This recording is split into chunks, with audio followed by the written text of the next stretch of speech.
ADM95LS. There's a 4-step formula that you can follow to have your players rapidly improve their comfortability with the ball. And the reason why it's super effective is because you can do the same. You do the same. It's a pattern, right? It's a sequence of 4 events that happen after a warm-up that that you can do every practice. And for that reason, it's easy to learn. It's easy to teach. So here it is. It's called the Tom Turnbull practice. It's skills and drills training routine. So it's a warm up, and let's say you don't even know how to do a soccer warm up, a great warm up that is high level, that you can squeeze in a very short period of time. Search IDO portal, IDO space PORTAL, beginner locomotion routine, right? Beginner locomotion routine. And once you learn that warm up, you don't have to learn all of it, but there's some good ones that right, there's some good fundamental movements that if you can master, they're a lot of fun and they're super effective. Okay, so that's part 1. Part 2 is ball mastery. Ball mastery, you want to search to improve your own ball mastery so that you can teach ball mastery. You have to search, well, you don't have to, but a great resource is Soccer Coaching. There's apps, right? They got a freemium style app on the App Store, Android or Apple App Store, whatever.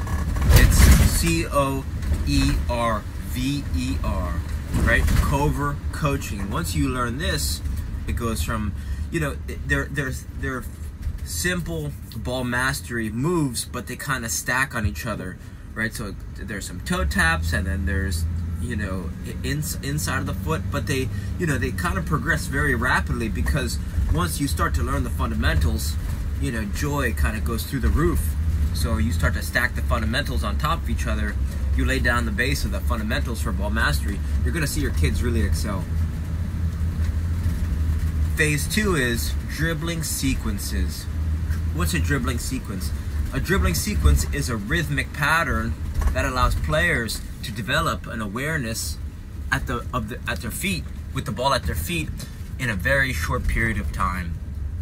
So Tom Turnbull, one of the first sequences he taught us that I talk about a lot is, and I've named it the Tom Turnbull dribbling sequence. It goes, with one foot you go outside, outside, inside, outside, inside. Then that last touch cuts across the body. Then you do the same thing with other foot and go outside, outside, inside, outside, inside. Then repeat with other foot. Outside, outside, inside, outside, inside. And the beauty is that, right, rhythmic dribbling sequences are effective because it allows players to not think about dribbling. Right? A lot of times players get jammed up is because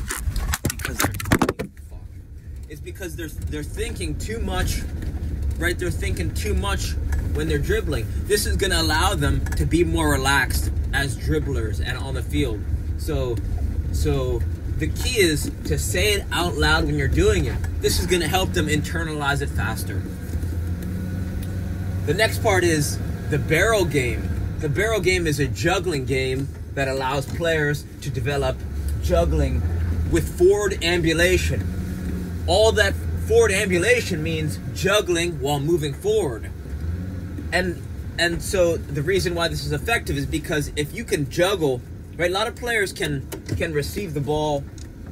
A lot of players can look good when the ball is right at their feet, but if you really want to exceed at the highest level, this is a fun game that can really give players a competitive advantage, because if you can develop the ability to take the ball out of the air,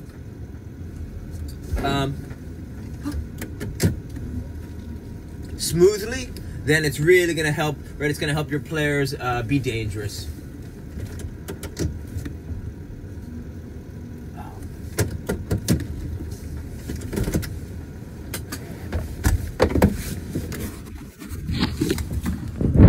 Right, so you can take a garbage can, or you can take a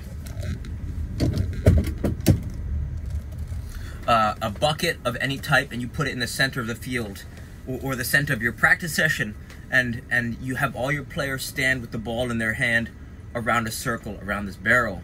And then the progression is right foot with a bounce, left foot with a bounce, both feet with a bounce, right thigh with a bounce, left thigh with or without a bounce, then both thighs alternating with or without a bounce, and then you finish with any part of the body you want with or without a bounce. Right? So the game is you use different parts of your body to juggle the ball into the barrel.